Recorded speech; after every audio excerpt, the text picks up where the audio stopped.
Hello world, I'm Nick, and today I'm going to do a beginner's guide to handling exceptions in C#. We're going to talk about how you handle exceptions, what to look for, best practices, and tips to make sure that you're handling any kind of error state that could occur. But before we get into that, please don't forget to like this video and subscribe to the channel if you're not already subscribed. It is a massive help to the channel. So let's get stuck into exception handling in C#. Now, as I mentioned at the beginning, this is a beginner's guide, so we should really start by defining what an exception is. So put simply, an exception is a behaviour that occurs in your software which is not expected. It's not the way it should behave, and it's more often than not a behaviour that you haven't anticipated. So it could be that there's a potential weird behaviour that you know could happen. That's also an exception. But also you have exceptions where the software is behaving in an unexpected way. What exception handling is a method of catching those exceptions and doing something with them, handling them. So we have this concept of a handled exception and an unhandled exception. Unhandled exceptions are bad. They can crash your program and they can stop the application running. So what we want to do with exception handling is find a way to intercept those problems when they happen, whether we know about them or not, and make sure that we handle them in your application, and that your application remains in what we would think of as a graceful state. It doesn't fall into a bad state where things are failing without you knowing about them, or the application is crashing completely. So why must we handle exceptions? Well, in .NET, like pretty much everything, exceptions are an object in their own right.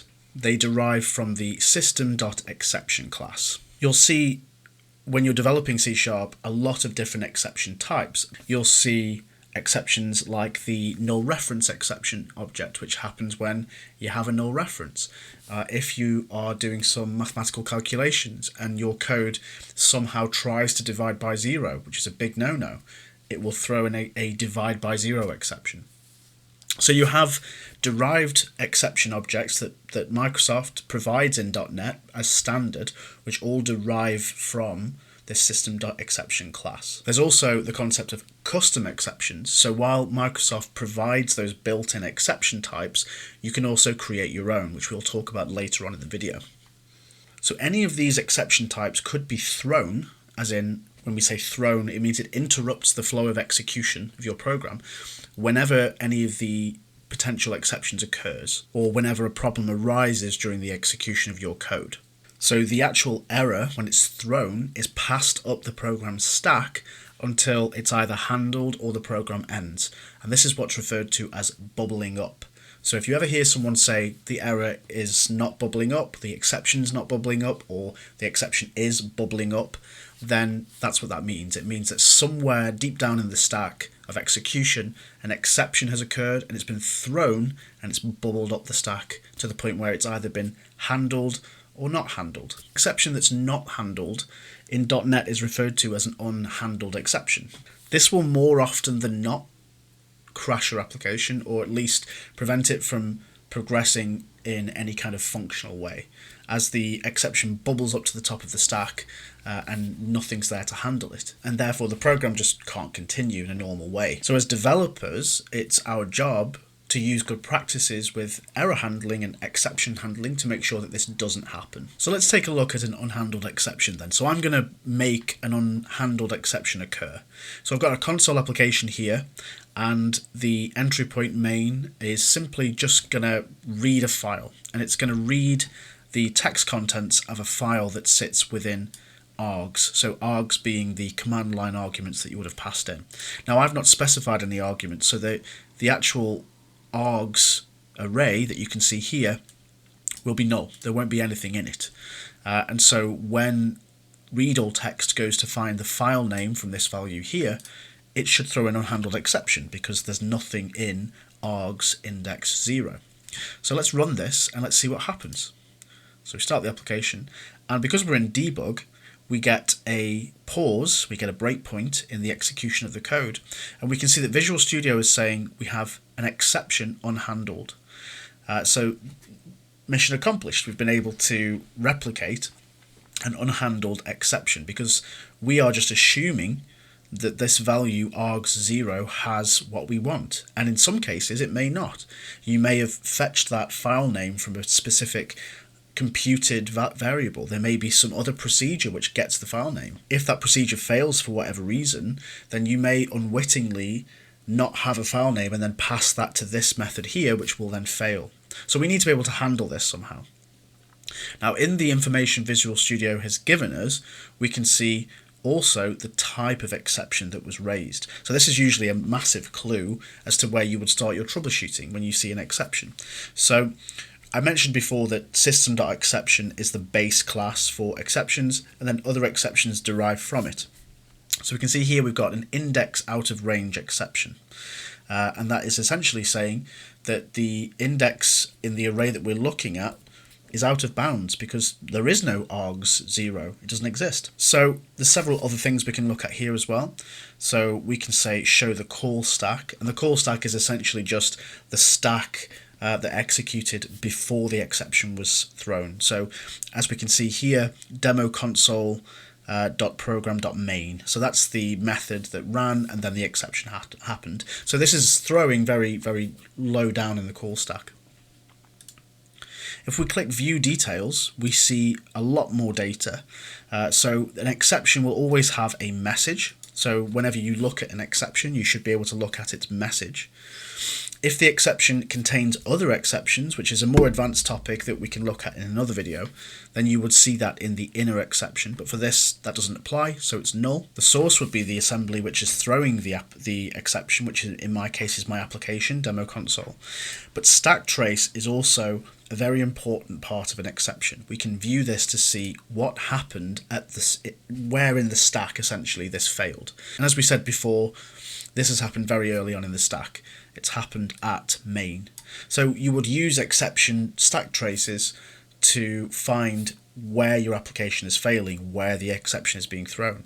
But that assumes that you're actually handling the exception. And so we need to find a way to actually catch this exception before it throws.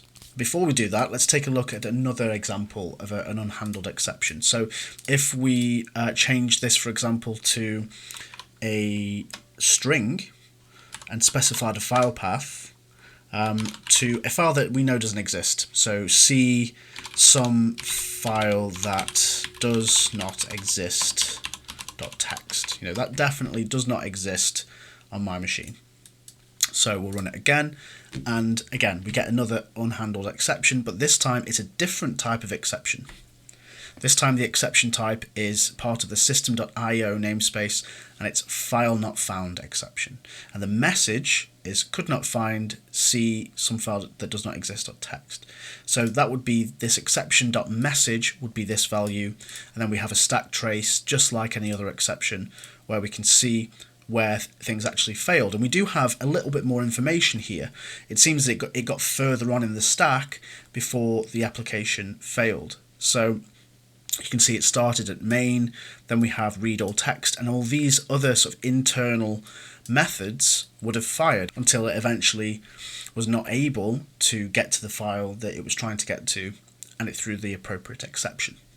So, catching the exception. Well, the first thing we can do is create what's called a try catch. So whenever you're trying to guard against an exception when you're writing code, you should wrap it in what's called a try catch block. So we say try and we give it a block, and then that also needs a catch block. So what's going to happen here is we're going to attempt to run some code. So I'm going to place this code within this try block, and then in the catch we're going to catch the exception. Now if we don't specify any parameters, and by parameters I mean this, you can see Visual Studio's tried to auto-populate what we would catch, then it will just catch any exception that throws. So for example, if I run this, we should expect it to just hit the catch block.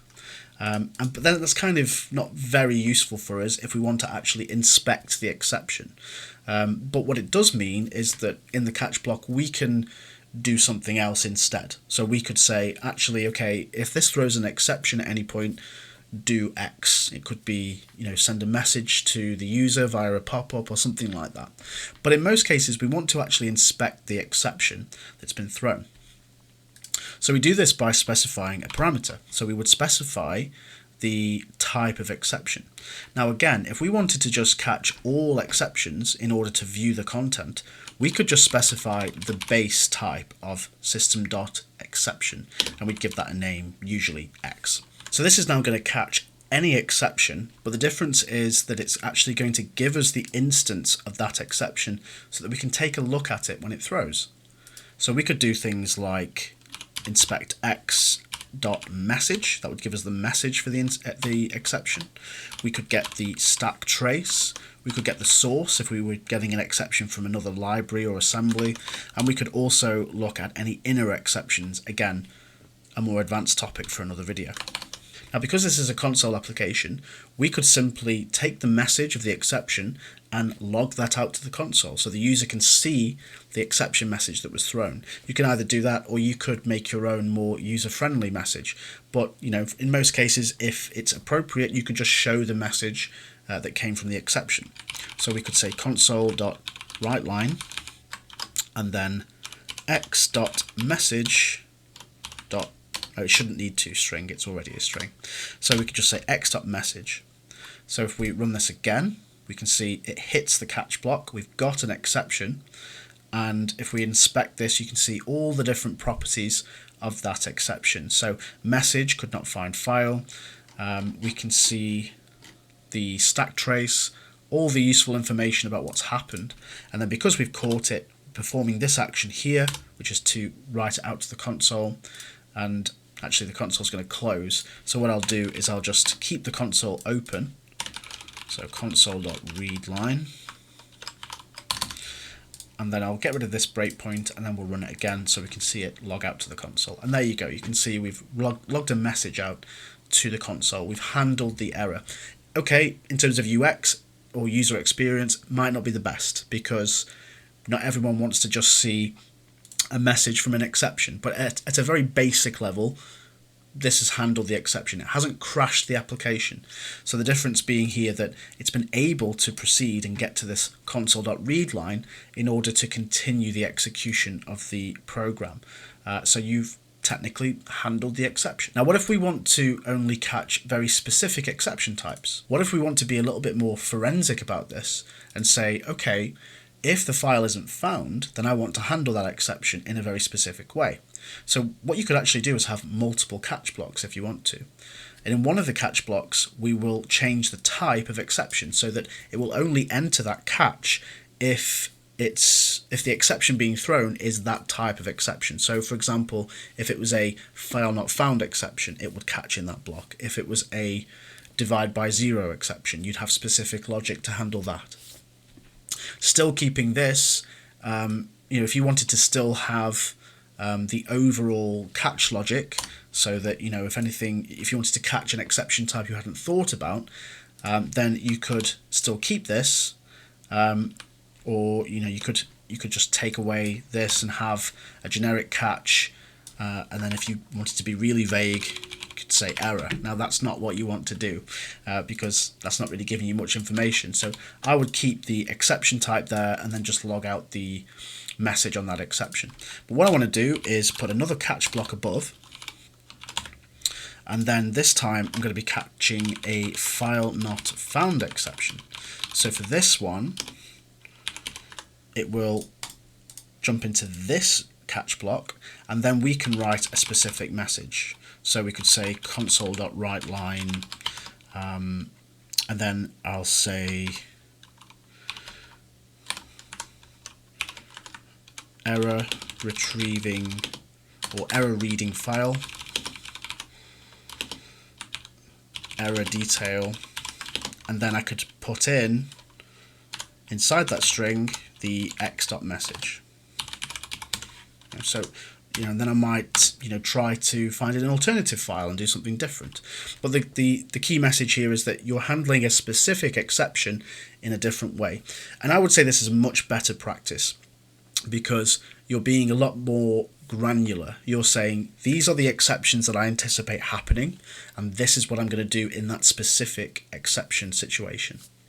So we'll just run this, and we should see a modified message, and there you go, error reading file. So it's gone into our own custom exception handling logic rather than the catch-all. So let's try another one then. Let's try a operation where we are passing a number, for example, from a string. So I'm going to create an int called total, and I'm going to set that to 0. And then I'm going to put a string, which is our number as string, and I will set that to 2. And then what we're going to do is our use case is to pass that number as string into total as the integer. So we're going to turn that string into a number. So we'll see what happens when an exception is not thrown, and then when an exception is thrown, because we do something like try to pass a letter as a number, for example. So we could say total equals int dot parse and then number as string. So that will be taking that number as a string and trying to turn it into an integer, putting it into total. So I'll just run this, step over, and we look at total, and it's fine. It's passed the number. We've got total set to 2. Awesome. What happens if we give it a weird string, something it can't turn into a number? So the actual number 2, the actual word 2. There we go. We've caught the exception. So what's happened here is no longer got an unhandled exception. It does say that the exception was caught, and in debug we see this rather than it carrying on. And we get a system.format exception. The input string was not in a correct format. Now again, we could take the same approach and we could say, okay, well, I'll catch those kinds of exceptions. So format exception x, and we could say, just again, error reading number, and then very quickly I'll just append x.message. That's fine. You're handling that specific exception, and if we run it, then we should see a message on the screen, error reading number. Yep, so we've handled it. But I think there's a better way of doing this rather than just putting in the type of exception. And just while we're on that as well, if I look at the format exception, you can see here the inheritance from system.exception. So we've got system exception. It inherits from this as a base class. If we look at system exception, that itself derives from exception. So for any exceptions that you catch, they're all derived from that system.exception class. But back to the parsing, there is a better way of handling this, and this comes back to the best practices, which is to not simply rely on catching everything. So if there's a means of checking or guarding against this exception, then you should implement that instead. So dotnet, for example, has a method for this, or a function called tryparse that you can use instead, which will return a Boolean result to say whether it was successful. And then you say, if it was successful, use that value. So let's use tryparse as an example of a way we can guard against exceptions that could occur. So I'm going to use tryparse to parse this number as string to an actual integer to go into this total value. Now we know this would normally trigger an exception or throw an exception, but what we want to do instead is say, did it parse okay? And if so, then great. If not, we need to handle that rather than throwing an exception.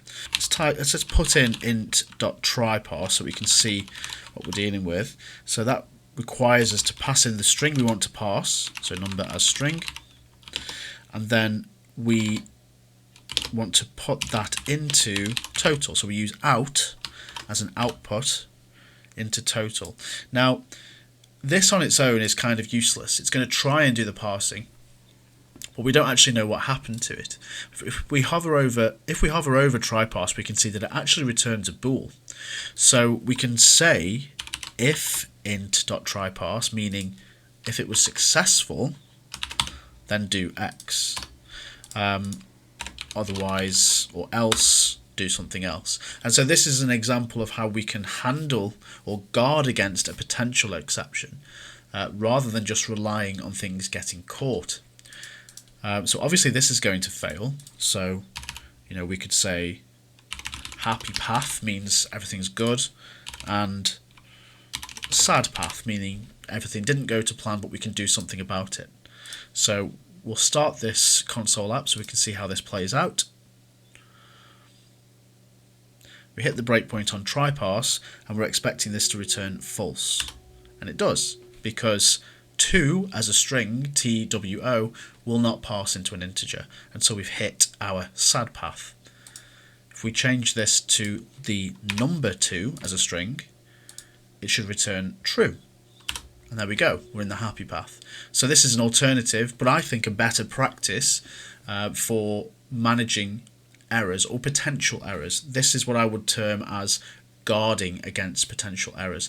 It requires an element of foresight, of thinking ahead about what potentially could go wrong, which is sometimes difficult to do as a developer when you're just thinking about getting the logic to work. But you also have to think about what could potentially go wrong, and this would guard against a parsing error. Now, I talked very briefly about custom exceptions and the fact that if you wanted to, you could create your own type of exception. So for example, where we have this file not found exception, that's an exception provided as part of .NET.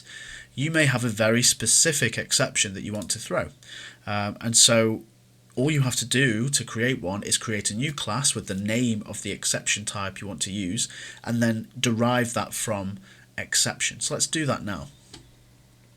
So I'm going to create a new class. So let's call this example custom exception. So what you would usually do in terms of the naming convention for your own custom exceptions is you would name it after the scenario that you're guarding against or the exception you're expecting to occur, and then you would usually finish it with the word exception. That's just a best practice for defining your own exceptions.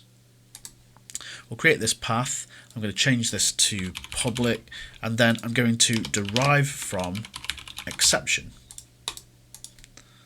Now there are a couple of other best practices for creating a custom exception, and these revolve around the constructor of your new exception class. So the first thing, or the first best practice we want to follow, is putting a default constructor. So I'm going to put public example custom exception, which takes no parameters and has nothing in the body, and that is just a simple default constructor.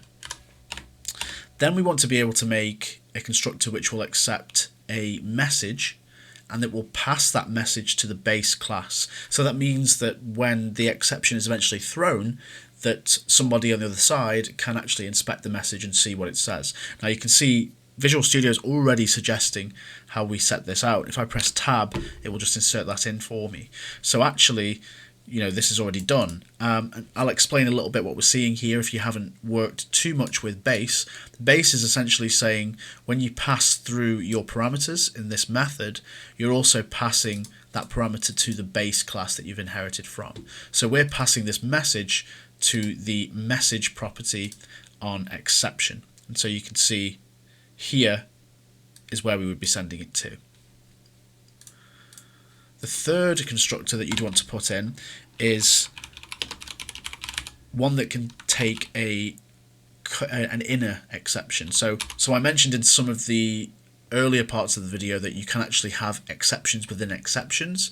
Again, this is a bit more advanced, but you can create a constructor essentially which takes any kind of exception and then will nest that within the base exception. And so whenever your example custom exception is thrown, you can look at the .inner exception, and there's more information there if you need it. So I don't tend to do this very often, but it's a valid use case. It could happen. And so like the other constructor, we've accepted a message. We've also accepted a parameter of type exception, and then we need to pass those to the base. So we do base message and inner exception. So you're kind of just copying the Just put that as constructor. So you're kind of copying the constructor that already exists on the base exception class, but passing it through from those constructors on your new custom exception. The main benefit you get from this is simply the name. You get the ability to say this was of type X exception. And for most use cases, that's fine. If you wanted to do other things or add new properties to the exception, you could do that here. But those would then from that point be completely custom. So if I wanted to use this, then I could use it just like any other exception. So if I wanted to guard against a specific example custom exception, for example, it's there. And I can do all the usual things like get the message, get the inner exception, get the stack trace.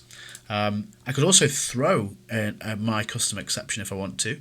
So I could say in the side path that if we did find that happened, I want to throw a new example custom exception and then pass in the message, my message, or another exception as the inner exception. So that's giving you a bit more flexibility to control what kind of exceptions are thrown. Another best practice on throwing exceptions is around the stack. So if you're catching an exception in a try catch, if I was to say throw X here, so if I'm saying for an example custom exception or any kind of exception of X, when I catch it, I do some stuff and then I throw it. Some people do that because they think, okay, I want to continue throwing the exception. I just want to do something at that point that I catch it. That's fine, but just be aware that that will actually reset the call stack or the stack trace. So the stack trace that we saw, which was that representation of everything that happened up to the point of the exception, will be reset. It won't preserve the stack trace that happened before this catch. Because you're essentially rethrowing the exception. If you wanted to preserve it, then I would just say instead, just do a throw, and that will maintain the current stack trace and make it so that when it bubbles up, for example, any other exception handling can see the full stack trace. That's just another best practice that we try to adhere to.